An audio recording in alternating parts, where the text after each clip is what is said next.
दीपा जी, स्वागत है आपका। आपसे मैं पहली मर्तबा मिल रही हूँ और जो आपने शब्द चुना के तुच्छ संचालन, मैं तो एक रिक्शा चलाने वाले को भी तुच्छ नहीं समझती, उसका भी एक अपना वजूद होता है। तो मैं तो इस पहली बात तो ईश्वर ने जिसे भी बना दिया, जिसे भी भेज दिया इस धरती पर, वो प्रणम्य है, चाहे वो एक चींटी क्यों ना हो।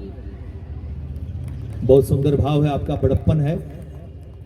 आप इसका ये को बढ़ा दीजिएगा। अब देखो, इतने सारे यहाँ पर युवा बैठे हैं, एक सामने युवा शक्ति बैठी है, भूतपूर्व युवा सारे बैठे हुए हैं। तो आप ये सोच रहे होंगे कि ये एक कवित्री आती है और इतने सारे लोग आते हैं, तो ये एक ही कवित्री क्यों लाते हैं? ऐसा क्या है कि आपको पता होगा कि एक नारी सब पे भारी। अब आपके घर में एक एक ही लुगाई होगी, दो तो है नहीं, उस एक को ही बहुत बड़ी मुश्किल से निभा पा रहे होंगे आप। इस बात से सहमत हैं आप? अच्छा, ठंड तो मुझे भी लग रही है, आपको भी लग रही होगी, लेकिन आप जोरदार तालियां बजाएंगे तो एक ऊर्जा आपके अंदर भी तालियां एक बहुत बड़ा योग भी है। हाँ। बिल्कुल बिल्कुल। ये जितना भी पूरा ब्रह्मांड है ना, ये इसमें है पूरा। आपके जो ये हाथ है, इनके जो पोरे हैं, और ये जो पूरी है, ये पूरी सृष्टि है हाथ, इसी से आप सारे कर्म करते हैं।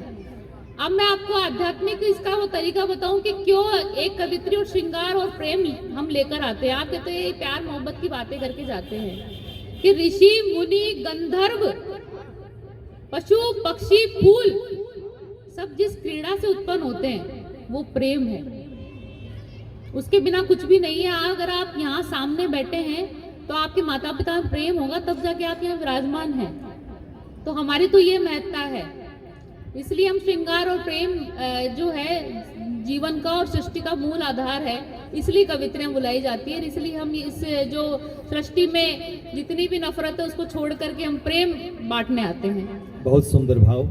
सुनिएगा कि मैं शुरू करती हूँ चार चार पंक्तियों से। पहली बात तो ये वर्ष बहुत जो 2024 का जो साल है, ये साल अविस्मरणीय है। उसका कारण क्यों है? क्योंकि इसमें हमारे आराध्य श्री राम जी की जो मूर्ति है वो प्रतिस्थापित हुई, उनकी प्राण प्रतिष्ठा हुई।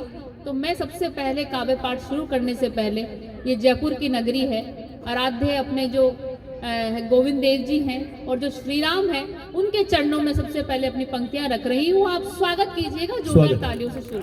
बहुत बढ़िया, स्वागत। देखो, जब भी कहीं पे आप अटक जाएं जीवन में तो नाम बहुत बड़ी बात है, बस उसके नाम मात्र से ही तर जाते हैं। सुनिएगा, बीच मझधार में जब अटक जाते हैं, राम बनकर खिवैया चले आते हैं। बहुत बढ़िया। में जब अटक जाते हैं, राम बनकर खिवैया चले आते हैं। शब्द माला मेरी जब बिखर जाती है, शब्द माला मेरी जब बिखर जाती है, राम बनकर सवैया चले आते हैं। राम बनकर सवैया चले आते हैं।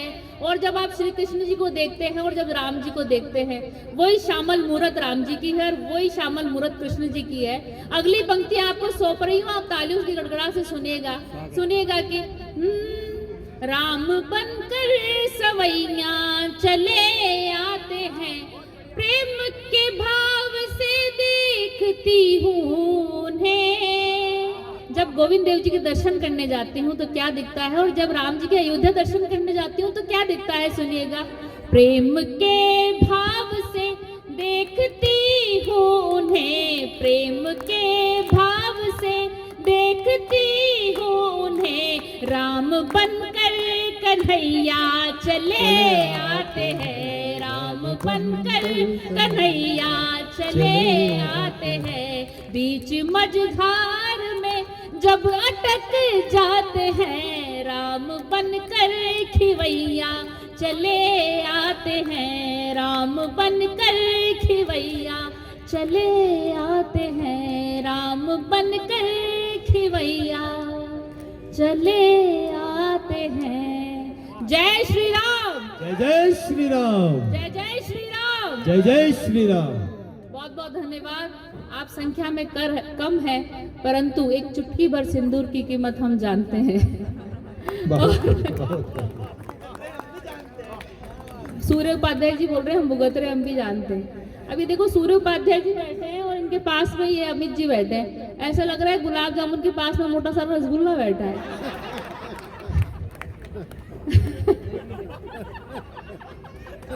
अब मैं क्या करूं भाई, है ना। तो बहुत अच्छा मंच आपने सजाया है, बहुत अच्छी बात है। और मेरे सामने 2-4 बुजुर्ग हैं, मैं यूँ देख रही हूँ कि तीर्थ करने की उम्र में ये उड़ते तीर लेने क्यों आए हैं। तो आप बुजुर्गों को ही क्यों देख रहे हैं? यहाँ भूतपूर्व भी हुआ है सारे, तब फिर ठीक है। दिल सबका जवान है, ये कह रहे दिल तो बच्चा है जी।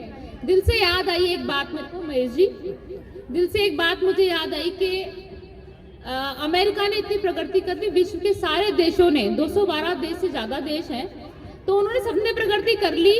भारत में इतना विकसित देश हो गया, मोदी जी डिजिटल इंडिया ले आए, लेकिन कोई भी ऐसी मशीन नहीं बना पाया, कोई भी वैज्ञानिक, कोई भी डॉक्टर, कोई भी इंजीनियर जो ये माप सके कि दिल में दर्द कितना है। वाह वाह, जबरदस्त आंकड़ा है।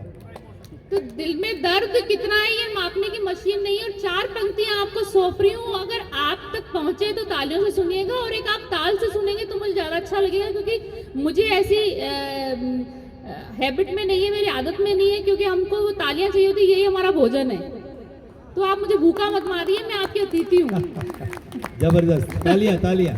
तो सुनिए 4 पंक्तियां कि दिल की बात पत्थर से कभी भी की नहीं जाती, कि दिल की बात पत्थर से कभी भी की नहीं जाती, कि दिल की बात पत्थर से कभी भी की नहीं जाती। हमें आती है उसकी याद पर उसको नहीं आती, हमें आती है उसकी याद पर उसको नहीं आती।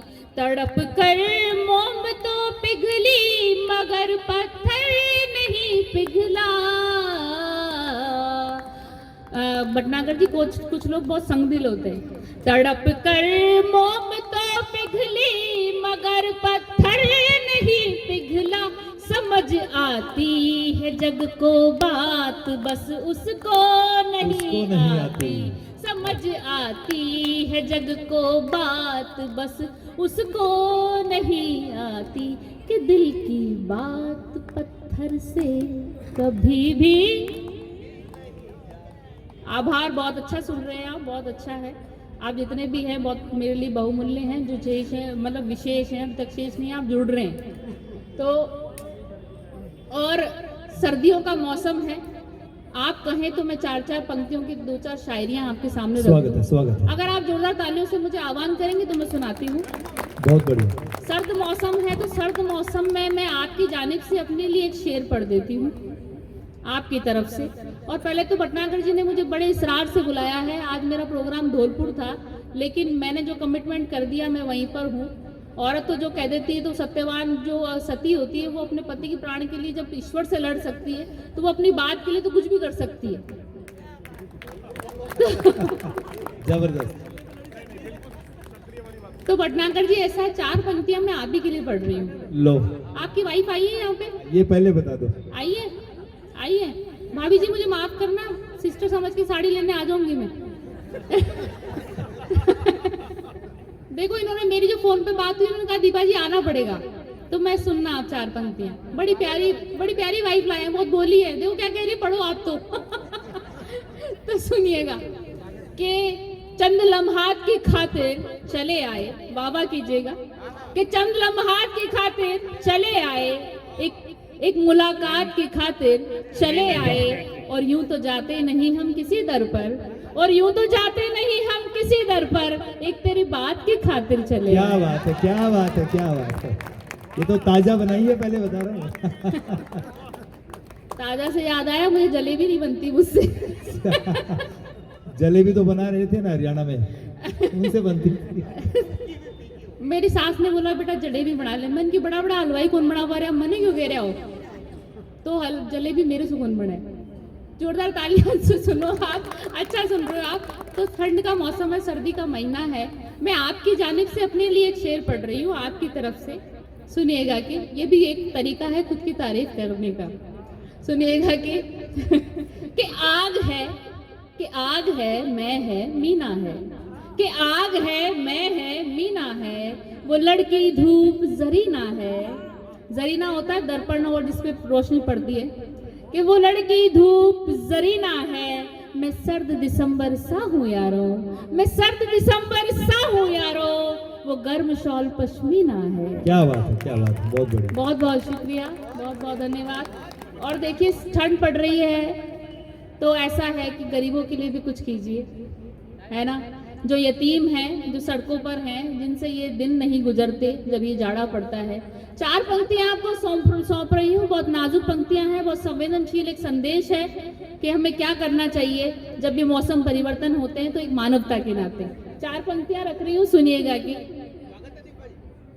भैया चाय वाले प्रधानमंत्री बन गए, कॉफी वाले राष्ट्रपति तो नहीं बन जाएंगे। ये कॉफी ले आए हैं बीच में, खबरदार जो किसी ने पी तो मैं भी तो पीऊंगी। सुनिएगा, सूर्य प्रकाश जी सुनिए। हाँ, तो 4 पंक्तियां रख रही हूँ मानवता की, संवेदनशीलता की मोहब्बत का शजर तुमको, मोहब्बत का शजर तुमको ये मौसम सर्द लगता है, मोहब्बत का शजर तुमको ये मौसम सर्द लगता है, कि चेहरों पर यतीमों के ये मौसम जर्द लगता है। नहीं आसान यूं सड़कों पर बिना छत के बसर करना, नहीं आसान यूं सड़कों पर बिना छत के बसर करना, कि कंबल बांटता है वो जिसे ये दर्द लगता है। क्या बात है, बहुत सुंदर, बहुत सुंदर भाव, बहुत सुंदर भाव। थैंक यू, धन्यवाद, बहुत बहुत धन्यवाद। और मैं आपको एक बात बताती चलूँ, आज मेरा विशेष कारण क्यों है यहाँ पर मौजूद होने का, क्योंकि जब मैंने ये छोटी छोटी गोष्ठियों से मेरा शुरुआत करी काव्य यात्रा की, तब मेरे मित्र सतपाल जी, यादवेंद्र जी, सूर्य प्रकाश उपाध्याय जी, अमित आजाद जी, नवीन जी, ये सब यहाँ बैठे हैं। और मैंने जब कमिटमेंट और इकरार कर दिया था, इकरार किया था कि मैं जरूर आऊंगी, तो मैं आज इनके बीच में उपस्थित हूँ। ये मेरे लिए हर्ष का विषय है। पटनागर जी, मैं आप कहूँ कि आपकी बात पे तो मैं आई हूँ, पर मैं इनके लिए पहले आई हूँ। ये मेरे दोस्त है शुरू के, और मुझे अच्छा लग रहा है कि आप लोग मुझे सुनने आए। जोरदार तालियां एक बार इन सब के लिए। बहुत बढ़िया। मैं शारदा से प्रार्थना करूंगी कि आपका भी काव्य यात्रा बहुत उत्कृष्ट हो। सतपाल जी, हाँ, सतपाल जी को एक गाना बहुत पसंद है, उनका रंग सांवला है, और मैंने एक 4 पंक्तियां लिखी थी कि लड़ो मत, मैं शादीशुदा हूँ, कोई फायदा नहीं। सुनिएगा, चलिए, अच्छा माहौल बन रहा है, एक अच्छी हंसी मजाक। देखो जीवन में जो हम कुछ भी करते हैं, जीवन में हम कुछ भी करते हैं, मैं छोटी छोटी बातें बताती भी चल रही हूँ कि जो उसका अंतिम जो लक्ष्य होता है वो खुशी होती है और आनंद होता है, और वही आप ले रहे हैं। एक बार जोरदार तालियां फिर से बजा दीजिए। बहुत बढ़िया। चाहे हम कुछ भी करें, उसका एक अंतिम जो हमारा लक्ष्य है वो खुशी होता है, बस, चाहे वो बच्चों की खुशी देखनी हो। अच्छा, मुझे ये बताइए कि सूर्य उपाध्याय जी, और आप सबसे प्रश्न कर रही हूँ कि मेंस डे कब आता है, आदमी दिवस कब आता है, पुरुष दिवस? ये कह रहे हैं जिस दिन महिला राजी रहती है। ये तो कुट के आए हैं। मैं आपको बता दूं, ये इनकी शादी नहीं हुई थी, तो ये कह रहे दीपा जी कोई लड़की बता दो, कोई लड़की बता दो। मैंने कहा आपके लक्षण सही नहीं है। मैंने क्यों? तो मुझे पता था, इन्होंने एक मेरी सहेली है शादीशुदा सहेली, उसको बोल रहे थे कि है ना, क्या बोलते हैं, मेरे को आपसे मोहब्बत हो गई है। तो उसने कहा कि मैं शादीशुदा हूँ। तो मुझे उसको क्या कह रहे, देख लो एडजस्ट कर सको तो इनकी तो इनके लक्षण ही ऐसे हैं, तो इसलिए इनका पुरुष दिवस आता रहता है। भाभी जी हंस रहे हैं। भाभी जी, आपने भी उतारी के चोट। तो सुनिएगा कि हम बड़े मस्ती से, आनंद से सुनेंगे। और पुरुष दिवस कब आता है? आपने किसी ने किधर से कोई आवाज नहीं आई। बड़े ही शांति से, 1 बिना मई किसी को। शोर सन्नाटे के। उस दिन मजदूर दिवस आता है, हालांकि आपके 2 दिवस है। पुरुष दिवस 1 मई को ही आता है। सुनिएगा कि बड़े शांति से आपका जो दिवस है वो बीत गया। 19 नवंबर को पुरुष दिवस आता है। जब महिला दिवस आता है तो बड़ा शोर शराबा होता है, यहाँ फंक्शन हो रहा है, वहाँ फंक्शन हो रहे हैं, ये बट रहा है, वो बट रहा है। बाल दिवस आता है तब भी कोई ना कोई है ना, एक उत्साह रहता है। लेकिन आधी आबादी 51.96% जो लोग हैं, जिससे पूरे देश की अर्थव्यवस्था चल रही है, वो इतने उपेक्षित है। ये बड़े दयनीय विषय है। और जब मैंने YouTube किया तो मैंने देखा कि आप लोग, ये कवि सम्मेलनों में ऐसा होता नहीं है अक्सर कि खाने की पकौड़ियाँ पहले बट गई है। जब हम काव्य पाठ कर रहे होते हैं तब ऐसा होता नहीं है। अगली बार से सलीका मैं बता दूंगी आपको नहीं तो ये खाते ही रहेंगे हैं। सुनिएगा, तो एक पुरुष दिवस आता है। मैं पुरुषों पर 4 पंक्तियां आपके दर्द पर पढ़ना चाह रही हूँ। सुनिएगा, एक कविता है जो आपके समक्ष रख रही हूँ, अभी नहीं लिखी है मैंने और यहीं रख रही हूँ कि सुनिएगा कि जो पुरुष का मौन लिखे, ऐसी कविता कौन लिखे। कि जो पुरुष का मौन लिखे, ऐसी कविता कौन लिखे। वो पुरुष जिसमें एक भोला बच्चा है, जिसमें एक भोला बच्चा है। वो लड़का सच में सच्चा है, जो एक लड़की पर मरता है पर समाज से डरता है। उसकी कहानी कौन लिखे, जो पुरुष का मौन लिखे। बहुत सुंदर, बहुत ऐसी बढ़िया, कविता बहुत कौन लिखे, जो पुरुष का मौन लिखे। और जब देखो शादी हो जाती है तब कैसी दुनियादारी से पाला पड़ता है। जब 2-4 होते हैं, दालचीनी का भाव पता चलता है। तो सुनिएगा कि जिसकी बहन कुंवारी है, घर की भी जिम्मेदारी है, नाम का बोझा भारी है, बनिए की कर्जादारी है। उसकी दुश्वारी कौन लिखे, जो पुरुष का मौन लिखे। ऐसी कविता कौन लिखे, जो पुरुष का मौन लिखे। ऐसी कविता कौन लिखे कि बच्चों की फीस चुकानी है, घर की छत डलवानी है। बच्चों की फीस चुकानी है, घर की छत डलवानी है, अम्मा की आंखें बनवानी है, और कल बेटी भी तो ब्यानी है। वाह वाह, कल बेटी भी तो ब्यानी है। उसकी दुश्वारी कौन लिखे, जो पुरुष का मौन लिखे। ऐसी कविता कौन लिखे। और इसका जो मर्म है वो मर्म सुनिएगा कि 4 पंक्तियां सौंप रही हूँ कि जिससे सब अपेक्षित है, उसी से सारी अपेक्षा है पूरे घर की, जिसपे पूरी जिम्मेदारी होती है उसके कंधों पर। इसका मर्म 4 पंक्तियां सौंप रही हूँ, जोरदार ताली सुनिएगा कि जिससे सब अपेक्षित है वो ही अधिक उपेक्षित है, जिसको साहस सज्जित है, अर्थ ही जिसका लक्षित है। जिससे सब अपेक्षित है वो ही अधिक उपेक्षित है, जिसको साहस सज्जित है, रो नहीं सकता। जिसको साहस सज्जित है, अर्थ ही जिसको लक्षित है, उसका अंतस कौन लिखे, जो पुरुष का मौन लिखे। ऐसी कविता कौन लिखे, जो पुरुष का मौन लिखे। ऐसी कविता कौन लिखे। और वो क्या चाहता है, एक आदमी क्या चाहता है कह नहीं पाता। अंतिम पंक्तियां सौंप रही हूँ। देखिए ऐसा है, हंसी मजाक अपनी जगह है पर साहित्य अपनी जगह है, और आप साहित्य के जानकार यहाँ बैठे हैं। मैं अंतिम पंक्तियां आपको सौंप रही हूँ, सुनिएगा कि वो क्या चाहता है कि आंचल में जो उसे छुपा ले, बिन रोए जो गले लगा ले। आंचल में जो उसे छुपा ले, बिन रोए जो गले लगा ले। जैसा है वैसा अपना ले, ऐसा साथी कौन लिखे, जो पुरुष का मौन लिखे। ऐसी कविता कौन लिखे, जो पुरुष का मौन लिखे। ऐसी कविता कौन लिखे, ऐसी कविता कौन लिखे। बहुत बहुत सादर धन्यवाद। और 4 पंक्तियां और आप कहें तो, अगर आपका आदेश हो तो मैं गीत पढ़ दूंगी, नहीं तो मैं अपना स्थान ग्रहण करती हूँ। स्वागत है, स्वागत है। जोरदार तालियों से एक बार जोरदार ताली बजा दीजिए। तो मैं फिर तो मैं पढ़ूंगी, नहीं तो मैं नहीं पढ़ूंगी। हाँ, कि राजस्थानी आपको समझ में आती है सबको? राजस्थानी किसी को समझ में आती है, एक बार बताइएगा। तो वो तो मैं तो ऐसे ही पूछ रही थी, थे कैसा लंदन से आया जो थे भी जयपुर गई जो जयपुर में तो राजस्थानी से नहीं आवे हैं। तो बोली बोलो आपनी बड़ो अडावड़ मान, और जीवो छाती ठोकर मत से वो अपमान। वाह वाह वाह, आगे आगे आगे। तो आपनी बोली तो बोलनी चाहिए। देखो ऐसा है मैं 4 पंक्तियां दर्शन की राजस्थानी में आपके सामने रख देती हूँ, एक बंद रख देती हूँ। सुनिएगा कि दुनिया कैसे देखती है। अभी लोग सोचते हैं कवित्री आ रही है, कैसी दिखती होगी। है ना।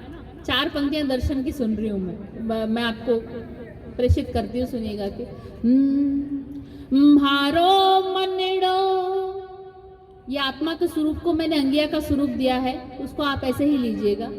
म्हारो मनड़ो रेशम की अंगिया,